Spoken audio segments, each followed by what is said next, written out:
So in this video, I'm going to give you 6 tips on the best way to get your own private pilot's license. Personally, I got mine at 42 flight hours, and my training took exactly 11 weeks. So follow these 6 tips and you should have yours in similar times as me. The first tip is going to be to set up a working budget before you start flight training. You need to know what it is you'll be buying and how much it's going to be costing you, right? So your instructor hours, your plane hours, and your study materials like your E6B and your plotter, all that kind of thing. I have that list. I'm going to attach it to this video, so just look through that, know what you'll be spending, and then use it throughout your training. That way you know how much you've already spent and how much you've got left to spend until you finally get your license. The second tip is going to be to plan good availability for at least 3 months with a firm deadline at the end of it. Good availability means flying 3 to 4 times each week, and it's gonna probably average out where you only fly 3 times each week, but that 4th day is there for when you miss any flight lessons. That's for waking up one day and there's fog, you can't do a flight, but on Saturday I have free time so that I can make up that flight without pushing my deadline. Because if you push your deadline, the gaps you have in your training will cause your proficiency to drop just a little bit, or maybe a lot. Meaning the next flight lesson that you take is going to be partially new information and then partially reviewing material that you've already gone over, and that's wasting your time and your money. It's not wasting the instructor's time because they get paid for that. So plan good availability and do not push the deadline that you set for yourself. The third tip is going to be to pass your medical and your written test. Your medical test, the minimum required is a 3rd class, so I will also attach a link to where you need to go on the FAA AME, Airman's Medical Examiner website, and on there you can schedule an appointment that's going to take probably 30-40 minutes, and you get your medical license that says you're good to fly. And your written test, it's not the best test. It doesn't really gauge how well you understand the material. It's really more memorizing the stuff and regurgitating it when you go to take the test. And personally, I think that's the sort of thing that wastes time when you're trying to learn something as new as flying a plane. So have that taken care of before you start flight training. That way the rest of the training can go as smoothly as possible. The 4th thing is going to be to finish ground school, again, before you start flight training.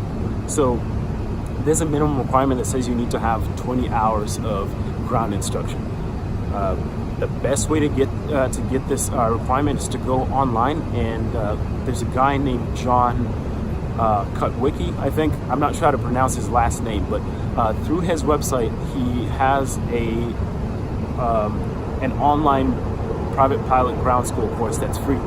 So you take that, you watch all the videos, there's a few quizzes here and there, and once you're finished you get a certificate that says you went through and did the 20 hours.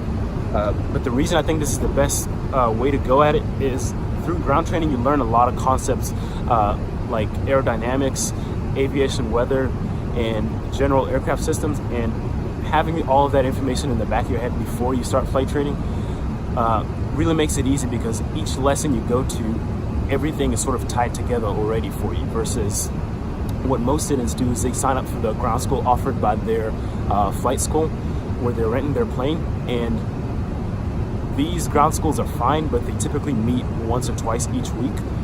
And if you're planning to get your license within 3 months, that's not enough for you to get all of that knowledge as quickly as you need to. So it's really best for you to go online, take care of that ground school before you start. Of course, you're going to be reviewing it throughout your training, but just finish like the bulk of it before you start your flight training. You should be good. The 5th tip is going to be to find a good flight school and flight instructor at that flight school. And the best way to do this is to just ask for recommendations from people that have already gone through it. So your pilot friends, essentially. Ask them who they think would be a good fit for you, and once you get recommendations for 2 to 3 flight instructors, spend a little bit of time with them and find a good balance between their availability to fly 3 to 4 times each week, and also how you feel around them, right? That's going to be really important, because if you feel comfortable around a flight instructor, then you're probably going to pick up on a lot of what he or she is trying to teach you fairly quickly. But if you feel tense around a flight instructor for whatever reason, then it's probably going to take you, 4 or 5 lessons to learn how to land the plane. And just like before, that's going to be wasting your time, and it's also going to be wasting your money. So spend a little bit of time with these instructors and just know what you're getting into, which is up to 20 hours minimum instruction with them. So those are your first 5 main steps. The last one is going to be to start flying, right?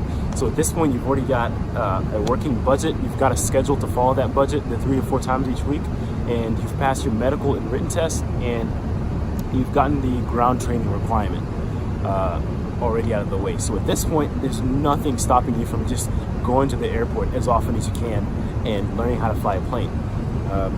That's really all I have for you. If you have any questions for me, put them in the comments. I'll probably put this video on LinkedIn and also YouTube, so just put questions that you may have for me there, and I'll answer them as they come in.